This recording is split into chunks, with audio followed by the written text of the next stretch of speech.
Hello guys, स्वागत है आपका अपने YouTube channel learn with Aarti ma'am में। हम लोग जो है पद्य पढ़ रहे थे हम लोग। और पद्य में आपका चौथा टॉपिक चल रहा था मिश्र बंधु। मिस्र बंधु के बारे में हम लोगों ने जो है काफी कुछ पढ़ लिया था। आज जो उनके बारे में बचा हुआ है वही पढ़ेंगे। ठीक है। मिस्र बंधु के बारे में उनकी रचनाएं हो गई, विशेष तत्व जो भी थे हम लोगों ने उसे अच्छे से पढ़ लिया था। और आज जो है आचार्य रामचंद्र शुक्ल के बारे में उन्होंने क्या कथन कहा है, और प्लस मिस्र बंधुओं ने जो काल विभाजन किया है उसके बारे में आज देखेंगे हम लोग इसमें।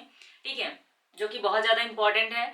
और जितना हम लोगों ने पढ़ लिया है वो भी बहुत ज्यादा इंपॉर्टेंट था। अगर आपने नहीं देखा है तो उसे वीडियो जो है आप प्लेलिस्ट में वीडियो पड़ी हुई है, आप जरूर देखिएगा उसे।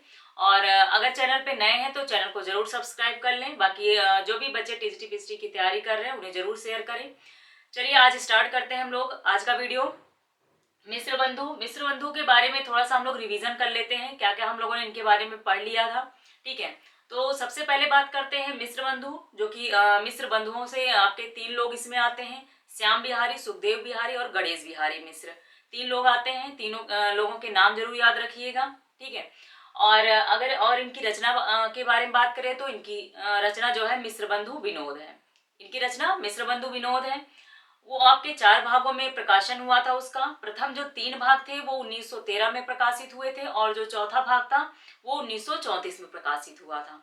ठीक है, ये ईस्वी में है। ये जो है आपके 1913 और 1934 में चतुर्थ भाग का प्रकाशन हुआ था। और अगर इसमें इनके बारे में मिश्रबंध विनोद के विशेष तत्वों के बारे में अगर बात करें तो ये आपका कालानुक्रम पद्धति पर आधारित था। इसमें 4591 लगभग रचनाकारों का परिचय भी दिया गया है। मिस्र बंधु विनोद जो रचना लिखी गई थी वो नागरिक प्रचारणी सभा काशी का जो अभियान चलाया गया था, हस्तलिखित जो है अभियान चलाए गए थे, उसके ही आधार पर ये लिखा गया था आपका। ठीक है। और अभियान कब चला था तो ये भी मैंने आपको लिखवाया था, 1900 से 1921 अभियान चला था, तो उसके ही आधार पर आपका मिस्र बंधु विनोद लिखा गया था। और बाकी इसके और तथ्य की बात करें तो इतिवृत्तात्मक लेखन का जो प्रयोग किया गया था वो सबसे पहले मिस्र बंधु विनोद में आप देखने को मिलता है। और इसमें अज्ञात कवियों के बारे में भी जो है बताया गया था। ठीक है, अज्ञात कवियों के बारे में भी इसमें वर्णन किया गया है। और प्लस जो सामान्य जो प्रमुख कवि थे उनका जो है विस्तृत वर्णन किया गया है। सामान्य कवियों के संक्षिप्त इसमें बताया गया है, वर्णन किया गया है। और इसमें लेखकों के चरित्र के वर्णन के साथ साथ जो उनके साहित्य के विविध अंग भी थे उनके बारे में भी वर्णन किया गया था। ठीक है। बाकी जो है इसमें और एक दो पॉइंट्स हैं जो है उनके संख्या के आधार पर लेखकों के रचनाकारों को क्रम सुनिश्चित किया गया था। ठीक है। जो है उनके साहित्य उसके आधार पर नहीं बल्कि एक संख्या सुनिश्चित कर दी गई कि इस आधार पर इस रचनाकार का क्रम दिया गया था। ठीक है, तो संख्या याद रखिएगा कि संख्या के आधार पर अगर क्रम सुनिश्चित किया गया था तो आपका मिस्र बंधु विनोद में, जो कि ग्रियर्सन की पद्धति का अनुकरण किया था इन्होंने। इतना याद रखिएगा कि इनका जो है क्रम सुनिश्चित किया गया था संख्या के आधार पर। ठीक है, रचनाकारों का। और बाकी इनके जो इन लिखने के मिश्रबंध विनोद का जो स्रोत था वो किन किन स्रोत के आधार पर इन्होंने अपनी रचना लिखी थी, तो आपका जो है शिव सिंह सरोज। ठीक है, शिव सिंह सरोज ग्रियर्सन की जो रचना थी, और आपके मुंशी देवी प्रसाद के लेख थे, और कुछ कवियों के स्वरचित ग्रंथ थे, और नागरिक प्रचारणी सभा काशी के जो है खोज रिपोर्ट थी उसके आधार पर ये आधार हो गए थे। इतना हम लोगों ने कवर कर लिया था। ठीक है। और आगे हम लोग इनके बारे में पढ़ते हैं कि रामचंद्र शुक्ल के क्या कथन कहे थे, क्योंकि किसी भी रचनाकार का अगर रामचंद्र शुक्ल ने कोई कथन या कोई जो है कहा है तो उसके बारे में काफी इंपॉर्टेंट हो जाता है, वो कहीं ना कहीं पेपरों में भी आते हैं। ठीक है, तो उनके बारे में देख लेते हैं कि मिश्र बंधुओं के बारे में भी उन्होंने कहा था। तो सबसे पहले अगर बात करें तो आचार्य रामचंद्र शुक्ल ने जो इनकी रचना थी मिश्र बंधु विनोद, उसको जो है बड़ा भारी वृत्त संग्रह कहा था। ठीक है, इस याद रखिएगा, बड़ा भारी वृत्त संग्रह कहा था। और जो मिश्र बंधुओं को जो है परिश्रमी संकलन कर्ता कहा था। ठीक है, मिश्र बंधुओं को परिश्रमी संकलन कर्ता कहा था। इसको हम लोग लिख लेते हैं, आचार्य रामचंद्र शुक्ल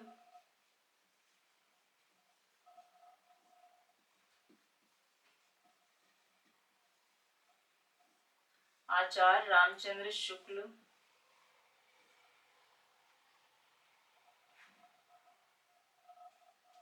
मिश्र बंधु विनोद को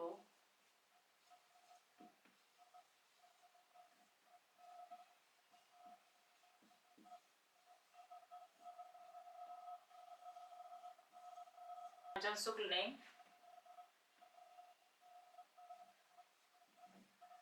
मिश्र बंधु विनोद को बड़ा भारी वृत्त संग्रह, ठीक है, बड़ा भारी वृत्त संग्रह कहा, बड़ा भारी वृत्त संग्रह तथा मिश्र बंधुओं को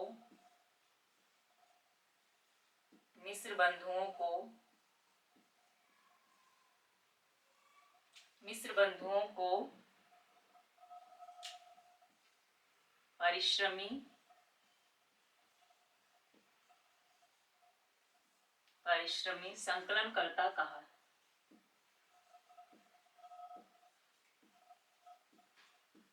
परिश्रमी संकलनकर्ता कहा है। ठीक है, ये इनके कथन है, इसको याद रखिएगा। आचार्य रामचंद्र शुक्ल ने मिश्र बंधु विनोद को बड़ा भारी वृत्त संग्रह कहा है तथा मिश्र बंधुओं को परिश्रमी संकलनकर्ता कहा है। मिश्र बंधुओं को परिश्रमी संकलनकर्ता कहा है। और एक पॉइंट्स देखते हैं इनके बारे में कि आपके जो मिश्र बंधु विनोद था, जो आचार्य रामचंद्र शुक्ल का इतिहास ग्रंथ था, उसका ही आधार ग्रंथ माना जाता है। ठीक है, उपजीव ग्रंथ या आधार ग्रंथ कहें, आपका मिश्र बंधु विनोद को माना जाता है। तो लिखते हैं मिश्र बंधु विनोद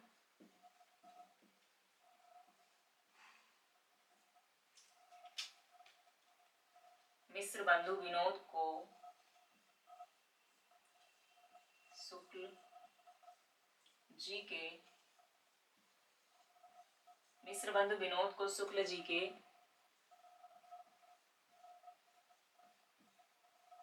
इतिहास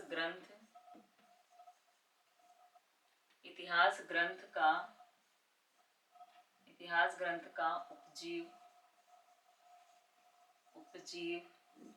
या कह सकते हैं आधार ग्रंथ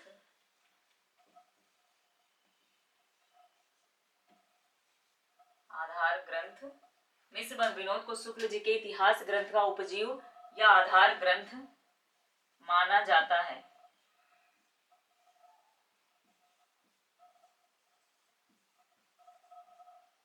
ठीक है,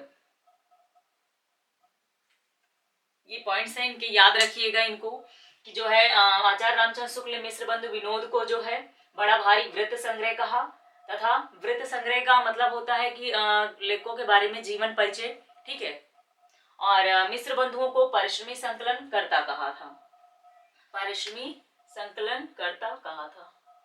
और मिश्र बंधु विनोद को शुक्ल जी के इतिहास ग्रंथ का उपजीव या आधार ग्रंथ माना जाता है। हिंदी साहित्य का इतिहास आपके शुक्ल जी की रचना है। ठीक है, तो उसका आधार ग्रंथ कह सकते हैं मिश्र बंधु विनोद था। ठीक है, और बाकी हम लोग देखते हैं इसके आगे मिश्र बंधु विनोद का काल विभाजन, इन्होंने काल विभाजन कैसे किया था, इसमें हम लोग आगे देखते हैं आपके मिश्र बंधु में। तो मिश्र बंधुओं ने काल का विभाजन किया था। ठीक है, काल विभाजन किया था। तो काल विभाजन में उन्होंने कैसे काल विभाजन किया था, किसमें बांटा था, कितने भागों में, तो उसको भी हम लोग अच्छे से देख लेते हैं। ठीक है, क्योंकि काल विभाजन भी पूछा जाता है। तो मिश्र बंधुओं ने जो काल विभाजन किया था वो 5 भागों में किया था। कितने भागों में, आपका 5 भागों में। कैसे किया था, सबके नाम देख लेते हैं एक बार। पहला आपका आरंभिक काल, दूसरा माध्यमिक, तीसरा अलंकृत काल, चौथा परिवर्तन काल और वर्तमान काल। कालों का विभाजन किया था। ठीक है, आरंभिक काल, माध्यमिक काल, अलंकृत काल, परिवर्तन काल और वर्तमान काल, 5 भागों में किया था। और 5, ठीक है, तो इसमें भी इन्होंने जो है अलग अलग उसमें बांटा था कि आरंभिक काल को भी इन्होंने 2 उसमें किया था, और माध्यमिक को भी और अलंकृत काल को भी। ठीक है, परिवर्तन और वर्तमान काल को नहीं बांटा था। बाकी इसमें जो है आरंभिक काल को 2 जो है आपके भागों में बांट दिया था, पूर्वारंभिक काल और उत्तरारंभिक काल। माध्यमिक काल को पूर्व माध्यमिक काल और प्रौढ़ माध्यमिक काल। अलंकृत काल को पूर्वालंकृत और उत्तरालंकृत। ठीक है, इसको हम लोग जो है सब भी देख लेते हैं इसमें क्या क्या था। तो सबसे पहले बात करें तो आरंभिक काल की। आरंभिक काल को इन्होंने जो है 2 भागों में बांटा, पूर्वारंभिक काल और उत्तरारंभिक काल। पूर्वारंभी काल को ये विक्रम संवत में बांटा गया है, ठीक है, विक्रम संवत में है। तो पूर्वारंभी काल को 700 से आपके 1343 विक्रम संवत में, ठीक है, 700 से 1343। उत्तरारंभी काल को 1344 से आपके 1444 तक, ठीक है, 1344 से 1444 तक बांटा इन्होंने। माध्यमिक काल को देखें तो पूर्व माध्यमिक काल और प्रौढ़ माध्यमिक काल। पूर्व माध्यमिक काल में क्या है, तो 1445 से लेकर 1560, 1445 से लेकर 1560 है। प्रौढ़ माध्यमिक काल की बात करें तो 1561 से लेकर आपका 1680 है, 1561 से 1680 है इसमें। और अलंकृत काल की बात करें तो पूर्वालंकृत काल, उत्तरालंकृत काल, पूर्वालंकृत काल, उत्तरालंकृत काल।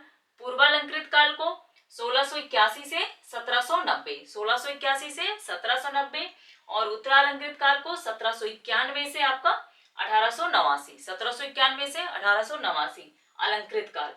परिवर्तन काल को 1890 से और 1925, 1890 से 1925 में किया है।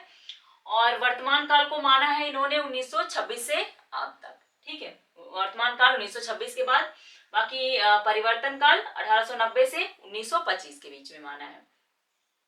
तो ये था मिस्र बंधु का काल विभाजन, जो कि इंपॉर्टेंट भी था, आपको अच्छे से इसमें जो है याद भी रखना है, ठीक है, इनके सभी नाम और जो है बाकी सन भी जो है आपको केवल 5 में बांटा है, यही याद रखिएगा, ठीक है। आरंभिक काल, माध्यमिक काल, अलंकृत काल, परिवर्तन काल, वर्तमान काल। बाकी दिमाग में जो है आप इनके उसके भी अंदर रखिएगा कि इन्होंने जो है उसको भी 2 भागों में बांटा है, और माध्यमिक काल को भी, अलंकृत काल को भी बांटा है, ठीक है। तो ये काल विभाजन हो गया इनका, जो कि बहुत ज्यादा इंपॉर्टेंट भी था। तो आगे हम लोग थोड़ा सा पॉइंट्स और बचे हुए हैं मिस्र बंधु में, और देख लेते हैं बाकी।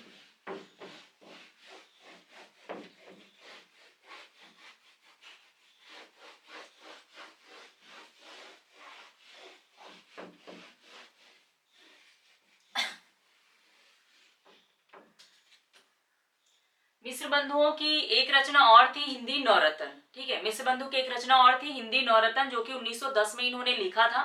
मिस्र बंधु विनोद की हिंदी जो है नवरत्न, और ये 1910 में लिखी गई थी, ठीक है। सो देख लेते हैं कि क्यों हिंदी नवरत्न में जो है आपके 9 कवि थे, ठीक है। अगर कुल पूछा जाता है तो 10 कवि थे, वरना इसमें 9 ही कवि हैं, ठीक है। त्रिपाठी बंधु जो कि भूषण और मतीराम दोनों आ जाते हैं, तो उसको एक ही में करके आपका लिखाया गया है।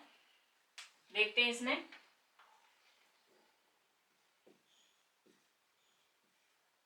मिस्र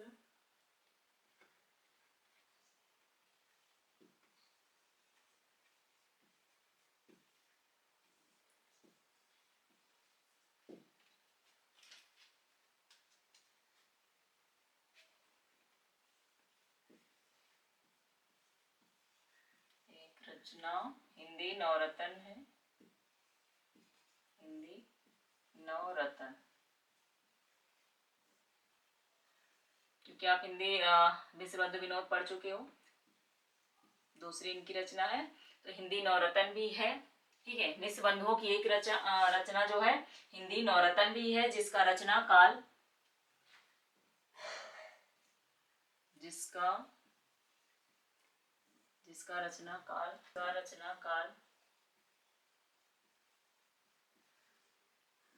1910,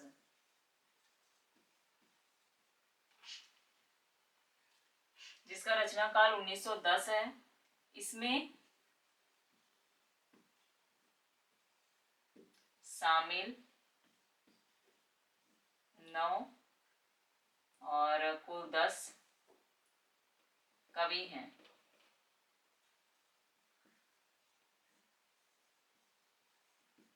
ठीक है। इसमें शामिल 9 तथा कुल अगर कहें तो 10 कवि हैं। कवियों के नाम लिखते हैं कौन कौन है। तुलसीदास,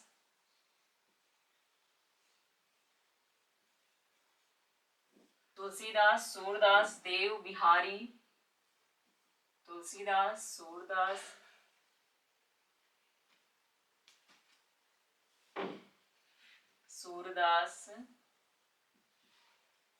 तुलसीदास, सूरदास, तीसरे हो गए आपके देव, चौथे बिहारी, ठीक है। तुलसीदास, सूरदास, देव, बिहारी, इसमें त्रिपाठी बंधु हैं, जो कि दो भूषण और मतीराम आपके एक ही में आ जाते हैं। इस वजह से जो है 9 कवियों को माना गया है। ठीक है, इसमें लिख लीजिएगा आगे त्रिपाठी बंधु।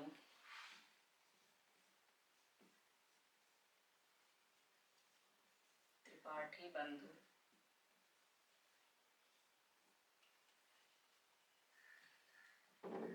इसमें वो डालिएगा आगे, ब्रैकेट में लिख भी लीजिएगा भूषण व मतीराम।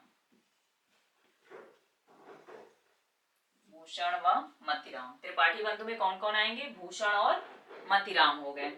उसके बाद केशव, कबीरदास, केशव हो गए, कबीरदास, चंदबरदाई, कबीरदास, 7 हो गए। 8 आपके कौन हो गए? चंदबरदाई।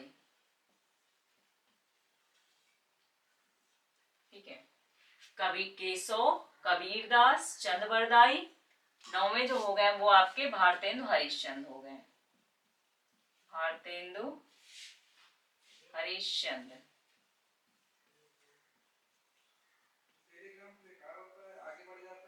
केशव, कबीरदास, चंदबरदाई, भारतेंदु हरिश्चंद्र, ये 9 कवि थे जो आपके हिंदी नवरत्न में थे। ठीक है, हिंदी नवरत्न में आपके कौन कौन से थे? तो तुलसीदास, सूरदास, देव, बिहारी, त्रिपाठी बंधु में भूषण और मतीराम दोनों आते हैं, और आपके केशव, कबीरदास, चंदबरदाई, भारतेंदु हरिश्चंद्र, ये 9 कवियों के नाम अच्छे से याद रखिएगा इनको। ठीक है, तो पहली रचना कौन सी हो गई आपकी? इनकी मिश्र बंधु विनोद हो गई, मिश्र बंधु होगी। इनके नाम क्या क्या थे? श्यामदेव, सुखदेव बिहारी मिश्र और गणेश बिहारी मिश्र। ठीक है, ये तीनों नाम थे। इसके मिश्र बंधु विनोद 4 भागों में प्रकाशन हुआ था। कौन कौन से? आपके प्रथम 3 भाग 1913 में, और चतुर्थ भाग का प्रकाशन 1934 में हुआ था। ये भी कालानुक्रम पद्धति में आधारित था। 4591 रचनाकारों का इसमें परिचय दिया गया था। और इतिवृत्तात्मक लेखन का जो प्रथम इसमें आपका प्रयास किया गया था, तो सबसे पहले आपका कहाँ मिलता है? तो मिश्र बंधु विनोद में मिलता है। इसमें प्रमुख रचनाकार को जो है विस्तृत विवरण किया गया था, और जो सामान्य कवि थे उनके बारे में आपका केवल संक्षिप्त परिचय दिया गया था। ठीक है, तो ये इनके महत्वपूर्ण पॉइंट्स थे मिश्र बंधु विनोद के जो है आपके। आज हम लोगों ने मिश्र बंधुओं को अच्छे से कंप्लीट कर लिया है, और उम्मीद है आपको अच्छे से समझ में भी आया होगा।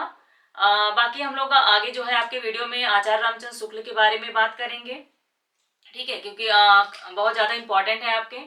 तो आज हम लोगों ने अच्छे से जो है आज तक आपका 4 लेखों के 4 रचनाकारों को अच्छे से कंप्लीट कर लिया है। बाकी हम लोग इसी तरह आगे पढ़ते रहेंगे। मिलते हैं आपके नेक्स्ट वीडियो में। Okay guys, thank you.